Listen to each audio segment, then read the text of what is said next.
विधानसभेची मतदारसंघातील महिला भगिनींची मतदान करण्यासाठी मोठी गर्दी दिसून आली आहे। तसेच राज्यामध्ये सरकार कोणाचंही येवो, महिलांच्या सुरक्षांबाबत, महागाईबाबत न्यूज वर मराठी वृत्तवाहिनीच्या माध्यमातून महिलांनी संवाद साधलाय। पहा काय बोलल्या मतदार राजा। आज मतदानाचा दिवस आहे। सर्वांनी आज चांगला प्रतिसाद दिला आहे।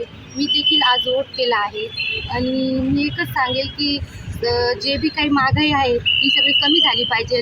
गॅसचे भाव, किराणा खूप महागाई वाढली आहे, हे सगळे भाव दर कमी झाले पाहिजे आणि चांगला प्रतिसाद मिळाल्याच्याबद्दल मी खूप आनंदित की चांगले लोक वोटिंग करायला येत आहे म्हणून, आणि सगळ्या गोष्टीचे भाव कमी झालेच पाहिजे। सरकार कुठलीही असो, महिलांच्या सुरक्षेसाठी हे गांभीर्य घेतलं पाहिजे सरकारने की महिला सुरक्षित झाल्या पाहिजे।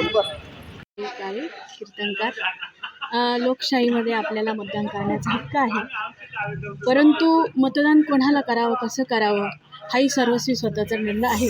पण जो कोणी उमेदवार आपण निवडून देणार आहोत तो आपल्या धर्माला साथ देणारा, धर्माचं पालन रक्षण करणारा किंवा आपली संस्कृती संस्कारांची जोपासना करणारा आणि आपलं आध्यात्मिक कार्य वाढवणारा आणि आपल्या हिंदू धर्मासाठी नवी हिंदू धर्मावर जी परिस्थिती आलेली आहे या परिस्थितीला साथ देणारा असा उमेदवार आपण निवडून देणं गरजेचं आहे या मतदानाच्या। आणि आपल्याकडे एकच शस्त्र आहे लोकशाहीमध्ये, ते म्हणजे मतदान, आणि म्हणून हे मतदान करणं हा सर्वस्वी नागरिकांची ही सर्वस्वी जबाबदारी आहे। म्हणून सर्व नागरिकांनी हे मतदानाचा हक्क या ठिकाणी गाजवलं पाहिजे एवढं सांगू इच्छिते। सर्व मतदान करायला या, आपला मतदानाचा हक्क आहे, त्यांनी सगळं व्यवस्थित करावं एवढीच अपेक्षा।